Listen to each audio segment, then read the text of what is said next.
চাচা আমি এত কিছু বুঝি না, আমার সভাপতি ভোটটা দেওয়া লাগবো। আমার কেন জানি মনে হয় তুই আমাদের দলে লুকিয়ে না।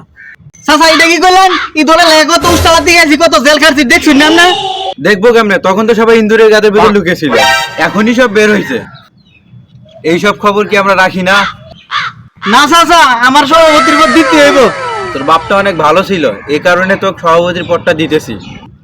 আচ্ছা চাচা ঠিক আছে, জয় বাংলা। কি কইলি তুই? আমার 500 টাকা দাও তো। দাদা কি করবি? কোচিং এর ফি দেবো। মাসালি শুরু হয়েছে অনেকের ফাইভরেট। আর কি দেওছে মামা? আরে ফুলা ফেন্টের জ্বালা আর ভাল লাগে না না, ফাইভরেট দেখা। এই নাও টাকা, রাইতের 12টা বাজে আমার ফোন দিও, এটা খরচ করো তুমি। আর রাতের 12টা বাজে হ্যাঁ যদি ফোন না ধরে আমার ফোন দিস।